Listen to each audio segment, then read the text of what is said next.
Hello everyone, you welcome to The Inside. I am Bable Jonathan. Today we're going to talk about the worsening coronavirus pandemic situation of Cameroon and the 30 years of existence of one of the leading opposition political parties in the Republic of Cameroon, the Social Democratic Front. Meet our guest in some few seconds.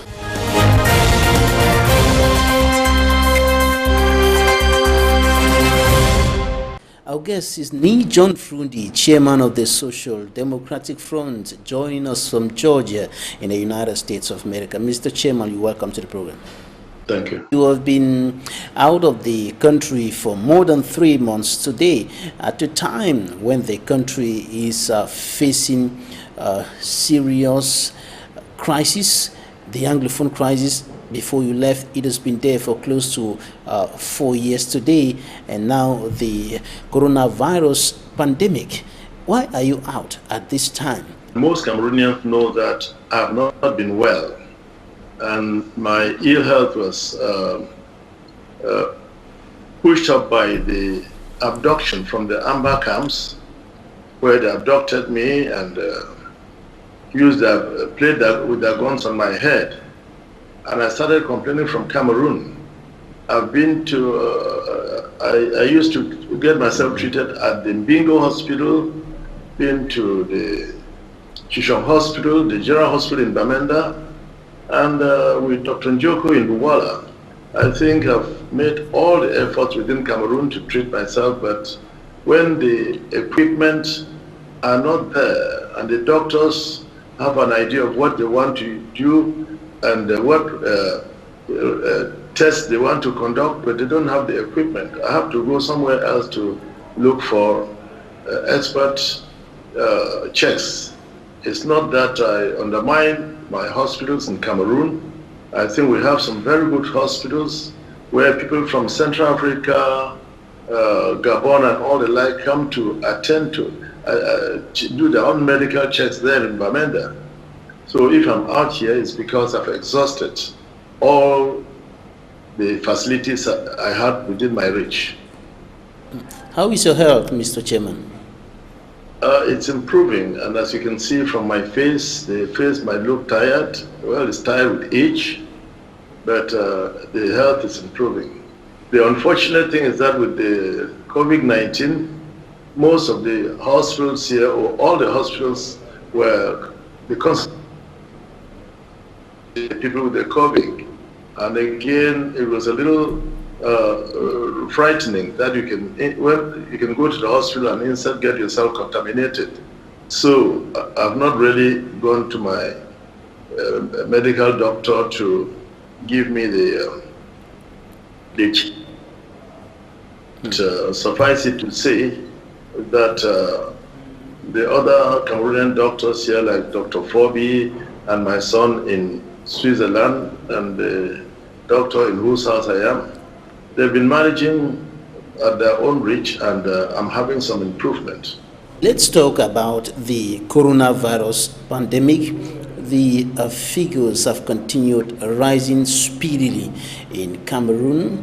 Your country is today counting more than 5,000 confirmed cases. But first of all, the situation where you are in Georgia and the rest of the United States, how is the situation there? It's alarming. The situation is alarming. And looking at the United States as a country high up in technology, all that they're doing to get their people tested, with all that they're doing to provide masks for people to wear, they are still dying in their numbers, and they're very concerned because the deaths in America have gone above 100,000 plus, and those infected are above 1 million plus. So with all this, you see that it's not easy at all. This is a worldwide pandemic. You are talking of Latin America, you are talking of Russia, you are talking of Europe, and it's a disease that has affected and touched nearly everybody in the world. So my prayers to the God of life that I worship, that I serve, is that he should look onto the family of man with sympathy. What about blacks or the Cameroonians and blacks there in the United States of America? Is their situation still worsening? The African Americans, the black people in America, the black people in America, they are suffering it most. And the death figures from like New York and the other big cities show that the black people have died most. And the call is for them to see what they can do to take care of themselves. But the other accusation is that most blacks here are suffering from diabetes, hypertension, which most of us at a certain age start suffering from. But I think that the governments are doing everything to take care of the people, and I hope that the same thing will happen in Cameroon. We're getting some information about a black who was killed by an American police officer. From the pictures we see, he was arrested, and as the police say, they said he resisted arrest. And but we did not see how he resisted arrest. And when the police came, he was knocked down, and the policeman put his leg with all his weight on his neck. And this gentleman was crying, "I can't breathe, I can't breathe." And with the policeman's leg on his neck, the policeman was telling him to stand up and enter the car. With his leg was on his neck. How can you put your leg on my neck and you tell me to stand up, enter the car? So this where some of us found fault with the police. And the other policemen that were there nearby were just looking. And his leg was on this man's neck with his hand in his pocket, and was telling him to stand up and enter the car. So the man cried that he couldn't breathe, and after some time he gave up. John Fundi, let's come back home to talk about the situation of Cameroon. The COVID-19 figures have been rising speedily, above 5,000 as of now, and the government authorities have been taking a series of measures to stop the spread of coronavirus, but it has continued spreading, killing many more persons. What do you think about the management of this pandemic in Cameroon? It's unfortunate for we Cameroonians that one of the things that the LDF had complained about so much for so long was the health facilities, educational facilities, and all the like. And with the COVID-19, the call is that people should distance themselves from each other. People should wash their hands, sanitize their hands. And I start thinking of Cameroon. If I tell Cameroonians, please wash your hands, which is what I'm saying, I also have a guilt in my mind, because first, in most places, the water is not there. The water crisis in Cameroon are a thing I know. Unless for these 3 months that I'm out, we have water all over Cameroon, which is not true.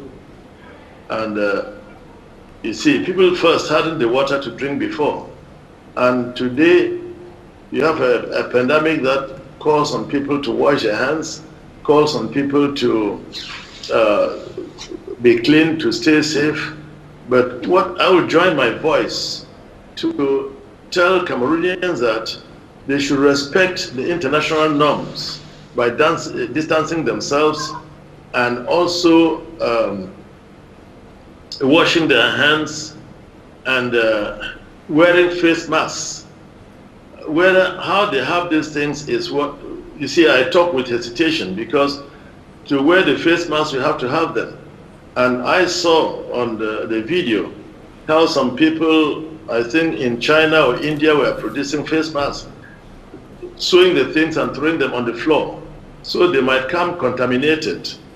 So I think that I will only join my voice to let an appeal to Cameroonians that what affects the American, affects the Indian, affects the Chinese, affects the citizens of the world, will be affecting Cameroonians.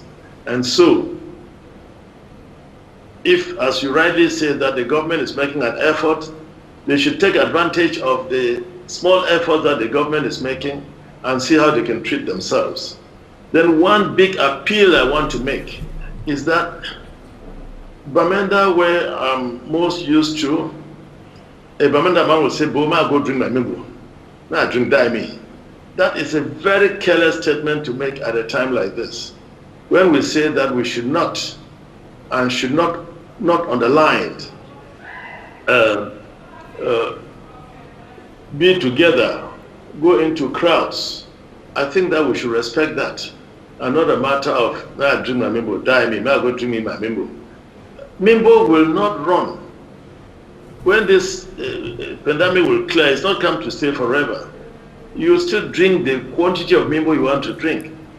Than now to say, let me go and drink, as if you don't drink for one day, you will die. Please, I want to appeal to Cameroonians that if they can give up the drinks, give up the certain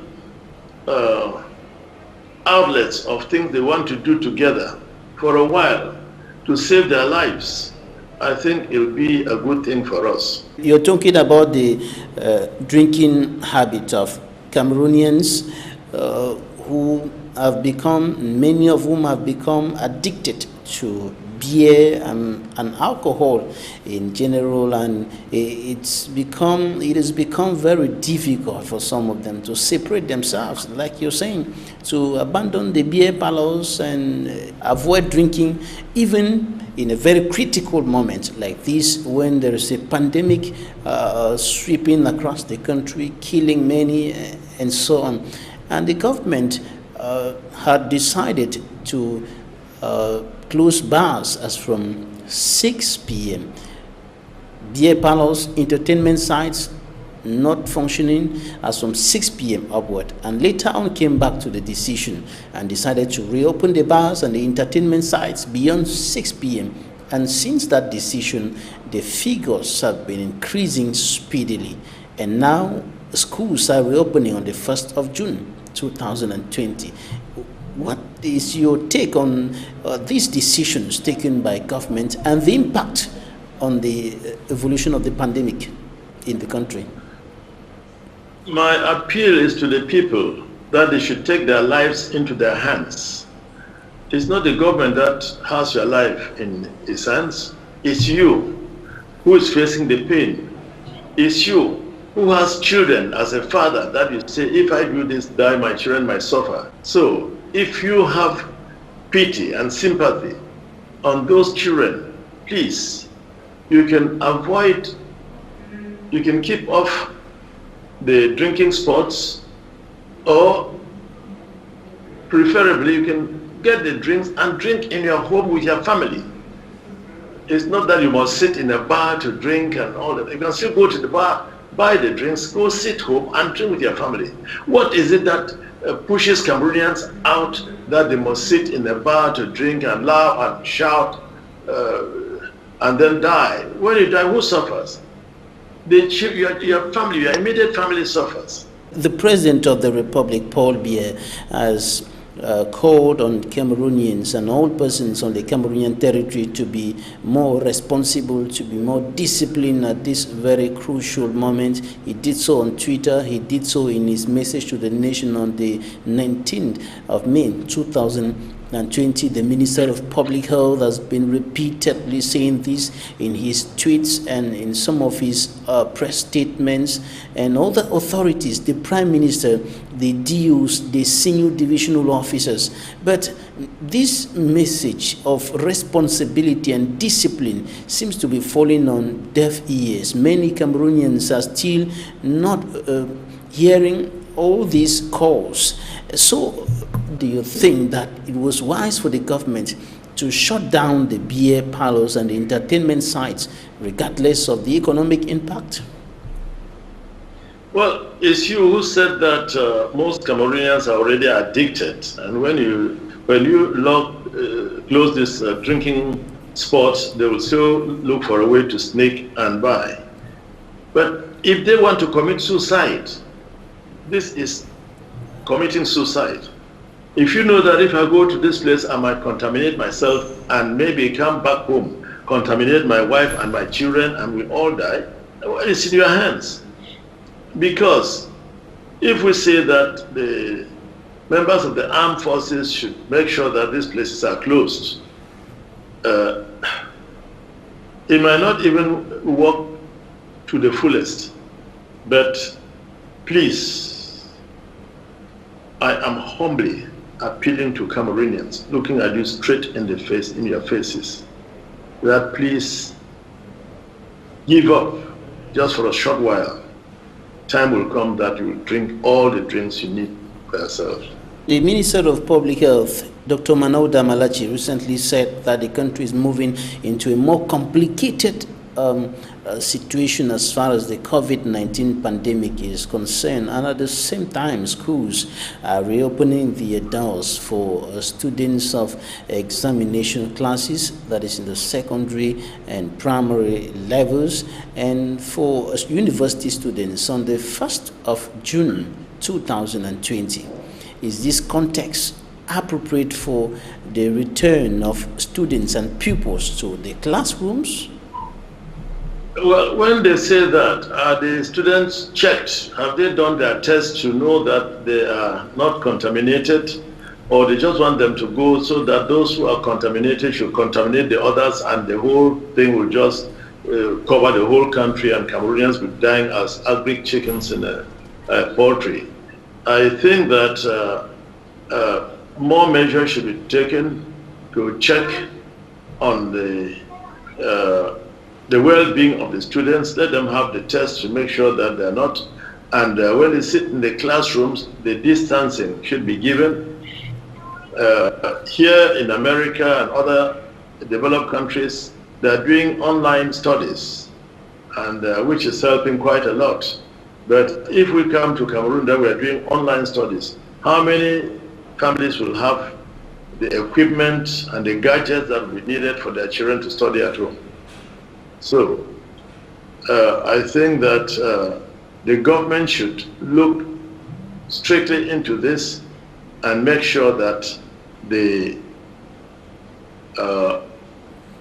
take care of the lives of the children, because that is the future that we have.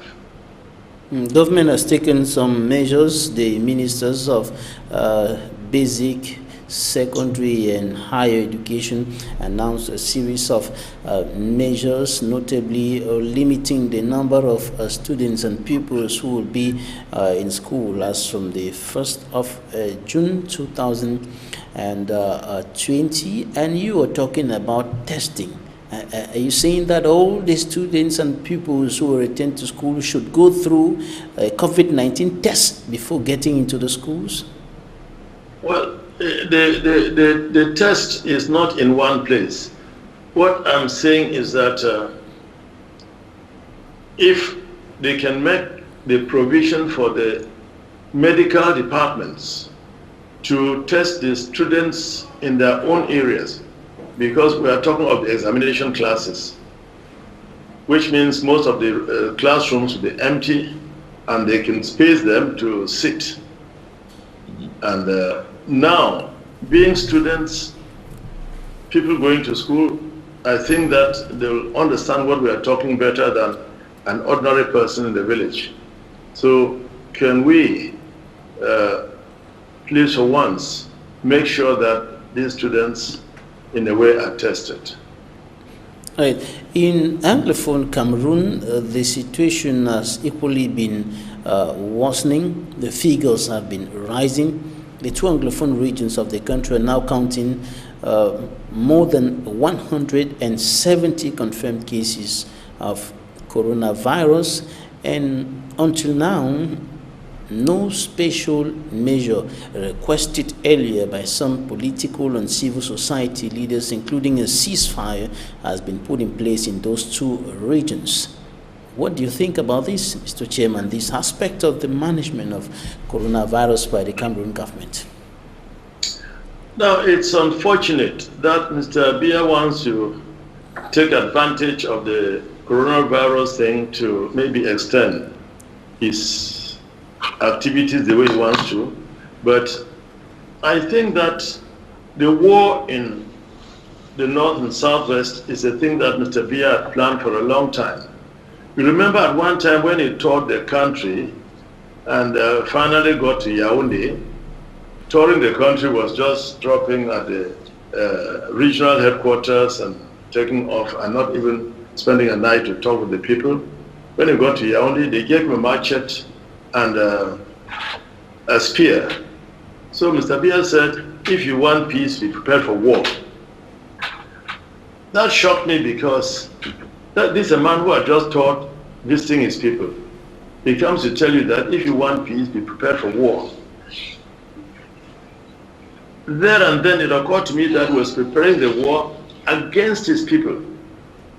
And we've gone through quite a lot of hardy-hoods, especially in the Anglophone, this thing with the launching of the SDF. And when the SDF came up, you know that at one time, they had quite a lot of calls that Mrs. Biya was going to visit Alatanin, Baba, my village, and Bafochu, and then come have lunch in Baba. The road was very bad then.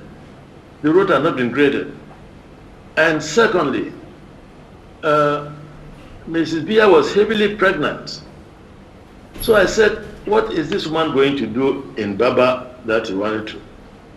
But that was when they were now fomenting ideas to attack the Northwest and Southwest. And around that period, they organized a mock attack in town where the officer in charge of the mobile wing unit was not on seat. They called him to say the attacking is coming, you should come immediately. As he was coming, they shot him and killed him to blackmail that a gentleman from Akunolinga was killed by Northwesterners. He died in the Northwest. Frundi does not like this and that and all the like. So we have quite a lot of dirty intrigues that have been put up to bring us to where we are. Mr. Chairman, you're going to tell us in a short while how can a head of state prepare war against his own people, against the very people that he is expected to rule. But first, the coronavirus is getting deep into the two Anglophone regions of the country. And what do you think that government can do beyond what it is doing at the national level, considering the socio-economic and security situation of those two regions? I've said it before and I'll still repeat it. That it is Mr. Biya who declared the war at the airport, as he declared the war against the Boko Haram at the airport in France. Boko Haram had never attacked Cameroon. They were just abducting people and getting their money. And when Mr. Biya was invited to France, he got to the airport, they said, you have come to France, what are your expectations, Mr. President? He said, we've come to declare war on the Boko Haram. And that very night, Boko Haram attacked Cameroon. The following day again, they cried that we're sleeping us, the peaceful people. They came in their numbers and just overpowered us. And all. I mean, you know, all these things, I think Cameroonians have not forgotten. So at the airport again, he declared war on the North and Southwest. And I remember that in the Northwest, he was crowned fond of funds. And I'd expected that for a fund to declare war, he sits down with his war cabinet. He could have called the other funds to say, look, the children are doing this, they're doing this. What do we do? And if you don't come up with an answer for me, I will be forced to use my own means to fight them. He just declared war. And when you talk to the administrators, they say, is it the president, chairman, are you saying that is the president who declared the war? I say, well, Mr. Governor, Mr. SDO, it's not the president who declared the war, it is you. He said, me? I say, yeah, of course. Because we like to bite and blow and pretend that things are not the way they are. If he declared the war, he should call off the war. He should bring it to an end. And presently, they've set up the Commission for the Reconstruction of the North and Southwest. And the members of the international community will be putting monies into these programs. My humble appeal will be that the people of this area should accept the reconstruction, because if a thief steals your things and is running and throws one thing down, pick it and continue chasing the thief. You will not say that, no, I will not take anything, this and that, because before we realize now, the boys will be fighting the companies that have come to will be going to do the reconstructions in the Northwest and Southwest. And when you fight them and destroy their properties, which is what they've done before, we are the biggest losers. Look at the piece of road between Bamenda Up Station and just Babaju there. It takes you 2.5 hours, 3 hours to move that piece of road. So but in a nutshell, the building companies were there to do their work. And if they are allowed them, they are building the road for us. In a nutshell, Mr. Chairman, what you're saying is that government should quickly put an end to the war in order to be able to effectively fight another war, which is the coronavirus in those two regions. Is that what you're saying? I have not minced my words in saying that, sir. This war has been going on, the conflict has been going on for 4 years. Now the coronavirus is there. It's been there for some weeks today as far as Anglophone Cameroon is concerned, and it's still progressing in those two regions. And I was finding out from you what are some of the immediate actions that government needs to undertake in those two regions. With the start or the beginning of this war, so many Anglophones ran to Douala, Yaoundé, Bafoussam, in Nigeria, etc. And they're living under unbearable conditions. And this COVID-19 thing affects those people who live under those conditions. So, if we don't put an end to the war for some of these people to return home, and even when they're returning home, they will be returning, some of them, most of them contaminated, because the cases they've had in the North and Southwest came in from Douala and Yaoundé. So, I think that we have to start, put our finger to stop it somewhere, somehow, and let the people, let the reconstruction work take place fast, let the people go back to their homes and live under their conditions, because we are in somebody's house in Douala, a one-bedroom house with about 14 people. How do you think that those people will live? How do they eat? How do they drink water? How do they bathe themselves? How can they distance themselves? And there are so many houses will ask. So the problem is squarely on the shoulders of the government. Let Mr. Biya take his responsibility. Okay, we're going to take a look at what the newspapers reported this week. The press review by Mark Foge will be right back in some few minutes.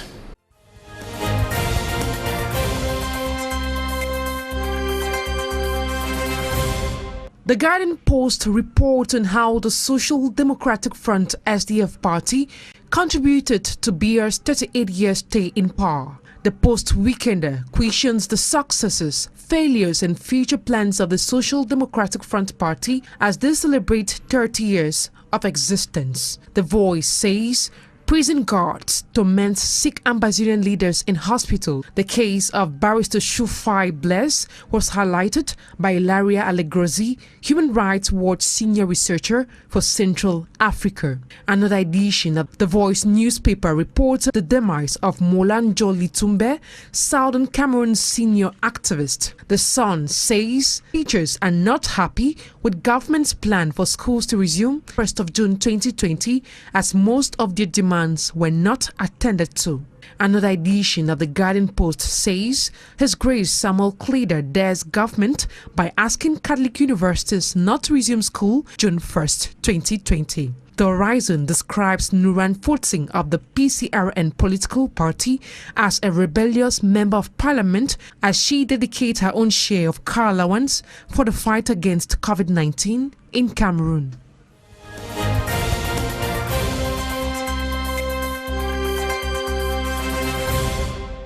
Thanks, Immaculate Fogwe, for the press review.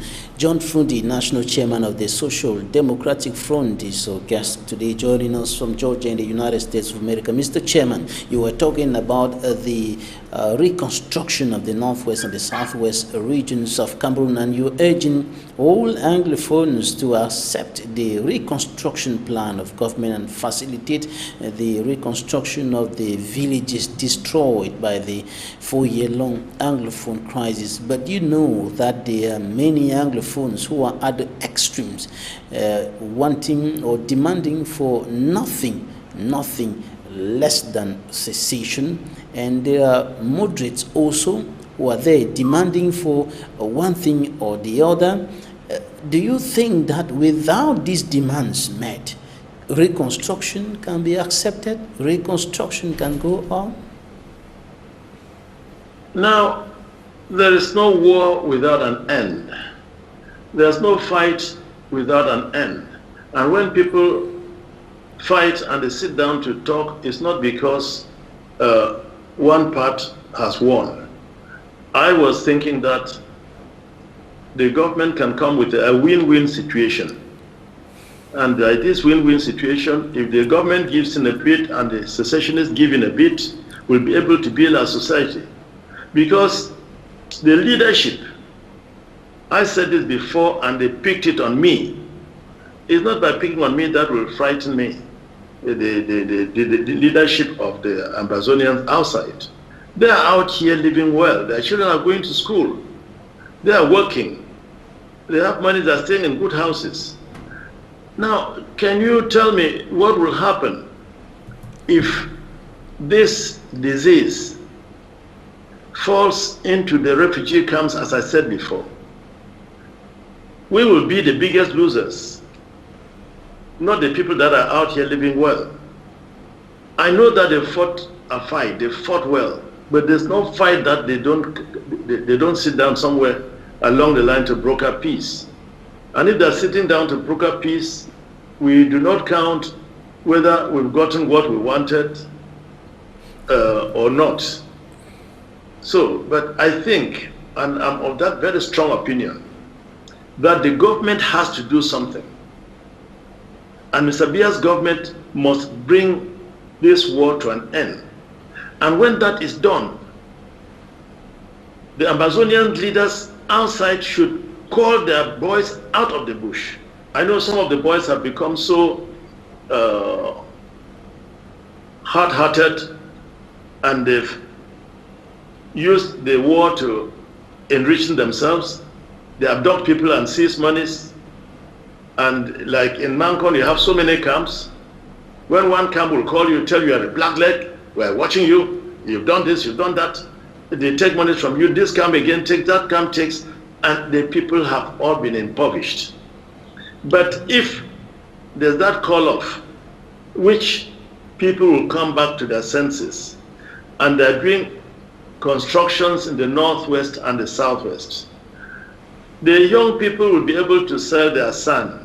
They'll be able to sell their gravels, and the mothers will be able to fry their puff-puff, ripen their bananas and sell to the workers. They'll be able to make some money. But when you just say no, hit your hand on the table and say no until the end, your people are suffering more, and they fight a fight without reasoning. I remember when we had to have the last convention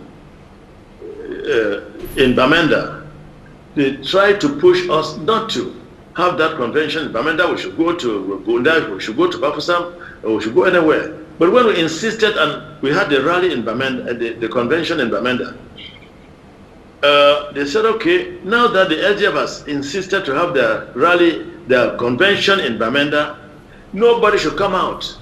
And they declared a ghost town. We had the convention. Why do we take convention to places? We take convention to places so that the immediate locality should have some small money, People go out, they'll buy something. Oh, I'm from Bamenda, this is what I bought from Bamenda. I'm from Garwa or Marwa or Yaoundé or Douala, this is what I brought in from there. They blocked the people. The market women could not sell anything. And so the people who brought their monies to spend went away with the monies. They will tell you that is a La Republique. I said, let us put some sense in what we are doing and not kill ourselves in a desperate effort to fight Mr. Biya. When you are fighting with your wife in the house, you cannot take your child to beat your wife with, or your wife cannot take the child to beat you with. Because in between that, the child dies. Who suffers? Is the parent. So, please, I think that we have to bring some reasoning in what we are doing. I remember the last interview I had with Meme it opened a can of worms from the Ambazonian fighters on me, Frundi. I will still keep saying it. The war has to come to an end. Government gives in, Ambazonia gives in, and we build the place.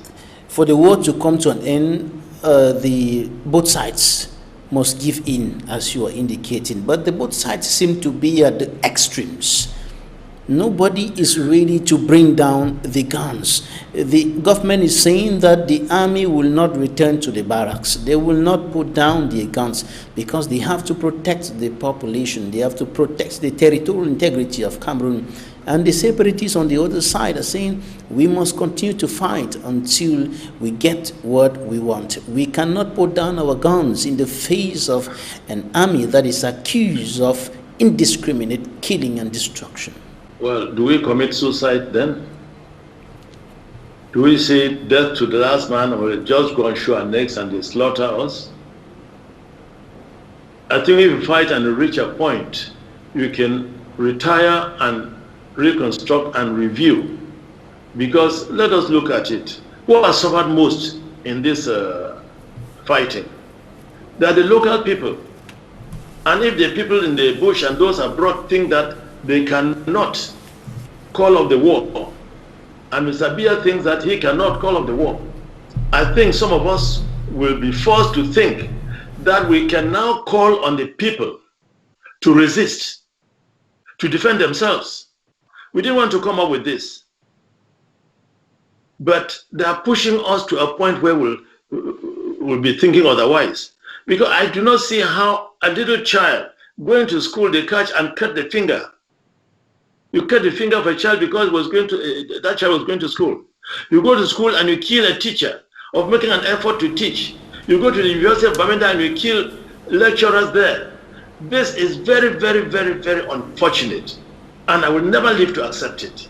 Mr. Chairman, I want us to listen to this extract. When I went to Pinyin with your colleagues, for instance, I came back here, and when President Musonge came here with his team, I was so angry and so worked up that I told him that if I were 50, I could have gone to the bush to fight, because I saw the wicked way in which the corpses were mutilated. If you were 50, you will go to the bush and fight. And today the killings are still continuing. Today the destruction is continuing. The Ngarbu massacre and many other such incidents. Now, I went to Pinyin, and what I saw there was shocking. And looking at it from the Anglo-Saxon approach, where they said they went and encircled these boys and girls in a hotel, which I saw the hotel. And in the Anglo-Saxon approach, if you encircle a place like that, you have to use a megaphone to say that all of you here, you are under arrest, you've been encircled, there's no way you can come out. Please, can you put your guns down and come out through door A, B, or C with your hands on your head and give a count. If you, at this count, you don't come out, we will attack. And you can see that even fire guns from different angles, and the people know that they are under arrest. They could have come out. But they got there, opened fire on the hotel place, and their own emissaries that were amongst these boys two boys and a girl, they ran. They said they saw the leadership running. People are running in the wee hours dark. You already know that they're the leaders. And why some of us got so angry with that, they were killing the people to hide some sort of truth, some evidence. Because a Benin gentleman that they shot him on the mouth was bleeding. His two brothers took him to the Akum Health Center. When he got there, he was admitted. A drip set on him, and the gendarmes came and removed him with the two brothers, went and killed them in Pinyin. What evidence were they trying to hide? It's under these conditions that I said, if I were 50, I could have gone back to the bush to fight. And there are things happening today worse than that, Mr. Chairman. Today, what is happening? What happened in Garbu? What happened in other places? Can you excuse me, Jonathan, please? After that, I was abducted myself. They dragged me on the floor. They got me maltreated. Not once. In Mancon, in So, and other people have been butchered like that, their heads cut. So destructions have taken place from both sides. Because if after my abduction you came to interview me, I couldn't have told you that I was going to the bush to fight with the boys. Because the boys themselves are fighting the people that were protecting them, that were helping them. Today in the north and southwest, the cocoa farmers, their cocoa is all gone. They burnt the one that the soldiers were doing it and our boys were doing it. I watched the video of a certain General No Mercy killed in Kumba. And a small boy said, look, this man has troubled us so much. This man has troubled us so much. Let me carry this stone, please. Picture me killing him. Let it be on record that I killed. And that was a boy of about 15, 16. With that type of a mind. You understand what they have gone through. Let's take some interviews, and when we come back in a short while, we will talk about the Social Democratic Front, its 30 years of existence, and its struggle for democracy in Cameroon.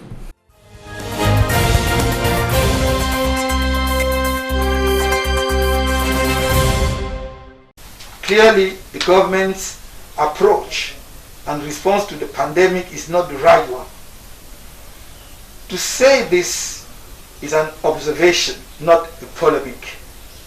It means calling on those in charge to the response to rectify the situation.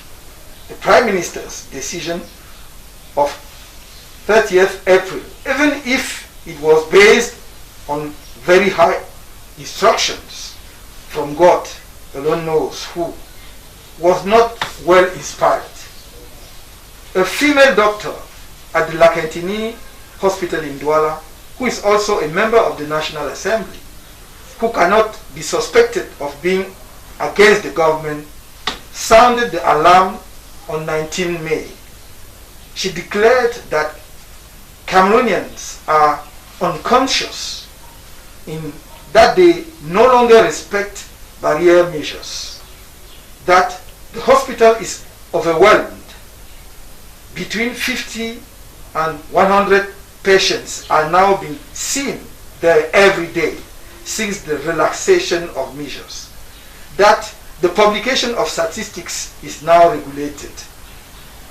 According to the statistical data dated 23rd of May, which with an average growth rate of 10% per week, the progression of COVID-19 infection is exponential in Cameroon, in any case the fattest in the world, in that it is higher than any other country where the contamination is on the rise.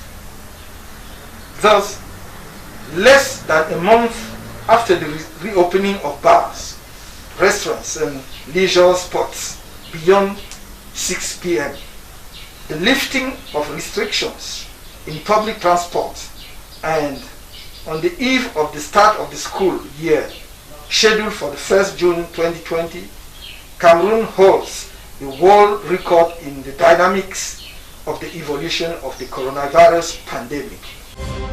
The children should come from home armed with their masks as well as their snacks, because no canteen will be open in any school. They will be able to eat in their classrooms or in front of their classrooms. Remember, a little exercise will not do them any harm, so they can do that, or they can eat in the gardens. Secondly, they have to ensure that the children are washing hands. If you go to the different institutions, you're going to find out what they have done to enable the children wash their hands. After that, they will be able to have orientation in the various classes. And so every teacher is supposed to orient the students. The students are supposed to know who is the head of their class before they come in, so that when they come in, they're going to go straight into their classrooms and take the lessons that they have to take. The state of preparation is very good.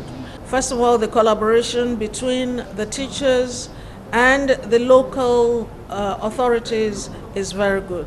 You can see that the dissemination of the schools is being done this week also. It has started before, but it's being done this week. And as I said, there's collaboration between various ministries. There are a lot of people who are helping us in the schools. That's not just MINESEC and the government, but there is UNICEF, there is UNESCO, there is CAMNAFOR. We are very ready. Just follow us, follow the schools. And here now, I should tell you that it is not in your interest to be looking for faults. I don't understand why the ministers and those responsible for taking decisions in the sector like education do it without consulting at least the people concerned. Teachers Trade Union in Cameroon are all infiltrated and are now doing things in the whims and caprices of their sponsors and donors, which are the ministers and the delegates. The poor private school teachers have been wallowing in abject poverty for the past 4 months. The government has done nothing, not even an incentive or encouragement or whatsoever. They don't know how they are paying their house rent, their bills, and so on. Other sectors that are more dangerous than school, like the markets, like the social gathering, the bars, and so on, are open. And the Ministry of Health the other day mentioned that we are getting to the complicated phase of this COVID-19 pandemic in Cameroon. What do you make out of this? School resume and put the life of children in danger, but the life of Cameroonians are already in danger with the bars and the snacks open. First one is to sensitize population about the risk of this pandemic. This is a growing risk, and it is important that everybody be aware that we are facing a huge risk in our country. The second one is it's a call to mobilize the police and mobilize gendarmerie in order to bring everyone to respect the law. Where the law today says that everyone should have a mask. Everyone should wear a mask because it is important to protect ourselves and to protect our families. I've been aware of fire inside this prison of Douala. This fire, we cannot at this level tell what was the cause of the fire. But when the fire occurred, we've just called all the fire brigades of Douala to come and rescue the prisoners. And when we reach, we have seen that they have made so that all the prisoners go in one side while they are fighting against fire in the other side. But some of them were just wanting to rush and to climb up and to go away of this prison. And we have taken the measures so that all these security forces have been put around this prison. At time, I can tell you that the situation is under control. 3 wounded people, burned people, and 2 that are wounded. If we want to be victorious as people of God, as administrators, as workers, as Cameroonians, there must be perfect understanding.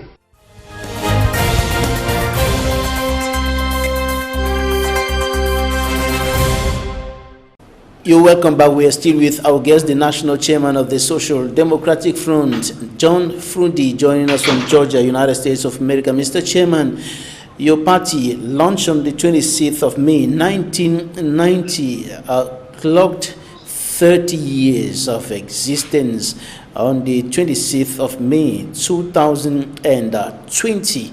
And your party has been struggling over the years to improve on democracy, the socio-economic well-being of Cameroon. And 30 years after the party was launched, the socio-political, economic, and even the security situation of the country has not significantly improved. Others even think that it has worsened. What have you achieved for 30 years, Mr. Chairman, in your struggle? Well, I want to thank all members of the SDF who've withstood it for these 30 years. Congratulate them for a fight well fought.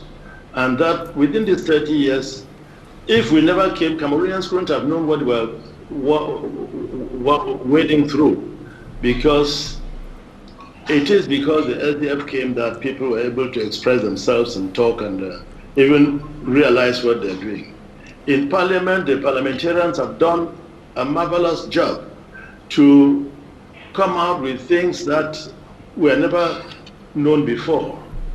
As I talk about parliamentarians, I want to halt here a bit and express my deepest condolences to the families of late Joseph Mbandam, who was a fighter on the floor of Parliament, who was a seasoned lawyer, and I think he died out of stress because his convoy going to Batibo was badly attacked by people who said that he had collected 1.5 billion from government and given me. So for these 30 years, the SDF has gone through quite a lot of blackmail, where they tried to derail me, failed. They blackmailed me. Oh, you see, Frundi is whining and dining with the CPDM. We are insiders, we are telling you. He's whining and dining with the CPDM. Oh, they've given him monies. He has 64 billion in his account. Oh, he's bought a house in Britain. He's bought. So all these blackmail stories came. And I want to say it here, point blank and clear, that I am worshiping a God of justice. And all those people who tried to blackmail to destroy the future of the Cameroonian people by blackmailing me, that God of justice will answer them. Because the last one during these last elections, they said they gave me 1.5 billion. And for instance, the Amber boys in the bush were calling me, Mr. Chairman, they said they've given 1.5 billion, send our own money, send our own money. They harassed the hell out of me, and I was almost running nuts. So within these 30 years, Cameroonians, so many of them have discovered themselves. So many still think that his blackmail is a affair of money. Mr. Chairman, on the allegations, Mr. Chairman, on the allegations. Let me make it abundantly clear here, sir. All right, go ahead. I came into politics selfless, and I'll be doing politics selfless because I left my business. My wife died in the politics. They've burned my compound, destroyed all my things. I've lost over 400 animals, and I didn't fight to go to Parliament. I didn't fight to go to Senate. I didn't fight to be a mayor. I never fought to be anything. I came into politics selfless because the future was my concern. And in this future, for your information, Jonathan Babila, I planted trees. I planted Fuchuk, over 40,000, because I believe that you have to invest to get what you want, and not to sit down, blackmail people and think that you can. And when he met with me in Bamenda, he said, Mr. Chairman, I'm happy to meet you for the first time. So even from within the SDF, people are saying that they bow down their heads. So I think we've gone through the hell of it, but thank God that we're still together. I lost another celebrated parliamentarian, Joseph Banazim, who was an astute parliamentarian, and he did the best he could. The SDF has, within the floor of parliament, sang songs. Today, when people are demonstrating, they're singing and telling you now how many people they were killed. All these things, all these songs were started on the floor of parliament because the SDF was there. On the allegations, Mr. Chairman, can you tell us today that for the past 30 years, you as the national chairman, you as the party, you have not received a dime from the CPDM, from the Yaoundé administration, from the presidency, for one reason or the other?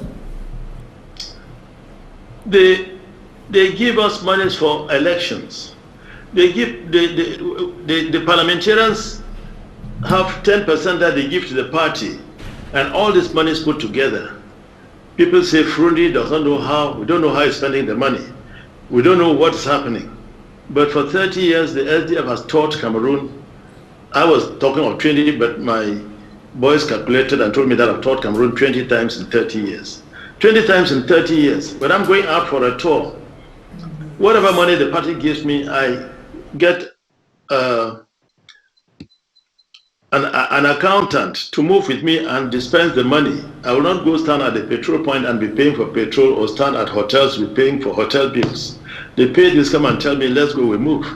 So when you say for 30 years, the Yaoundé regime has not given you money, they've given us, when we are going in for elections, they give monies, and these monies are not hidden. For instance, one of the presidential elections under former Prime Minister Noni Ephraim, who is in prison now, he first announced that they'd given the SDF 700 million. People went amok. Oh, they've given money, please, let us have our own money. I want to be this, I want to be that. From there, they reduced it to 400 million. And after they gave us 40 million, what was 40 million going to do for a presidential campaign for me touring the whole country within 2 weeks? So these are the type of things that, as I said before in the earlier part of this interview, they thought if we cannot get Frundi, let us blackmail him that he has money. And from the office of a lawyer in Yaoundé there, they concocted a story that I had 64 billion in my account in Britain. So these are the blackmails that Frundi has gone through all his life. But in the midst of this, the parliamentarians have worked, the mayors have worked, the senators are doing their best. What have they achieved? What have they achieved, Mr. Chairman? As far as the Anglophone crisis is concerned, you were talking about the struggle in Parliament, but till today, what they have been struggling for has not been granted by Parliament, and the Anglophone crisis has continued worsening for close to 4 years today. Yeah, I'm surprised to have that question from you, Jonathan Babila, a seasoned journalist who knows what has been done and is being done. Because without the SDF in Parliament, I don't think that the Anglophone crisis will come. How did the Anglophone problem start? It's when Mr. Biya called us for a tripartite talk, and they set up a commission to write the constitution for Cameroon. It was in this constitution that Benjamin Etwe, Carl Nanyangwe, Elat, Monzo, and I think there were about 7 Anglophones in that commission, who said that they should come up with a federal constitution. Joseph Owana said no, it was a single constitution that had no federalism in it. That's where the problems started. So without the problem is still there, these things to come. And the problem is still there till today, Mr. Chairman. And the SDF has continued struggling over the years. You as journalists, you are still there fighting. We as politicians are still there fighting. So you thought that it was going to be to offer it in a platter of gold to you. When we launch a party, we say democracy cannot be given to you on a platter of gold, and we're still fighting for it. Mr. Chairman, what do you think? What do you think about the Social Democratic Front 30 years after it was launched today? It's almost at the 4th position as far as with regards to results of the last presidential election, where your candidate obtained a very poor result, so to speak, and the party has barely 5 parliamentarians, I think so today, and some few councils. What has happened to the Social Democratic Front? Even all the political parties in Cameroon, from the CPDM to the satellite parties that they formed, have all been fighting the SDF. Even with the Anglophone issue on the field now, it's the SDF that they fought more. The way they fought Bandam going to Batiko, they've never fought any group coming to the northwest the way they fought Bandam going to Batiko. And if Bandam died the way he died, to my opinion, from shock. The shock. And if there was only one parliamentarian in parliament from the SDF, that parliamentarian will be there and will take the message of the SDF across. That the democracy, the institutional change that we're fighting for has not been gotten yet. We're still on fighting. What will you tell those who think that John Fundi has sold the party and has escaped to stay abroad? Yes, the misguided is they who are sellers, is they who sold themselves. Because if Mr. Biya could win all of Northwest, all of Southwest, and people are crying that he's killing our children, he's doing this and that, you still go vote for him. Who is the seller? Is it not they who have still voted Mr. Biya? What are the future plans of the SDF, Mr. Chairman? Lawan Baku, but nobody voted for him. And today, you can't tell me that Fundi has sold out his SADC. For 30 years, I never went even on holidays. Let the SDF people tell me if I ever went on holidays. I'm here because I'm sick. And if I'm sick, I have to treat myself. But if people think that it's just a matter of money, Fundi has sold, they've given him monies. At one time, I was very convinced that if you told a Cameroonian, Bo, good morning, he said, it's good morning, give me money, give me money. On the lips of the Cameroonian, from you, the journalists, to the politicians, to the local people, it's all money, one money, one money. And you cannot. But it's Fundi who came out with his hands bare. In so few seconds, Mr. Chairman, what are the future plans of the SDF? We are on and we are moving on.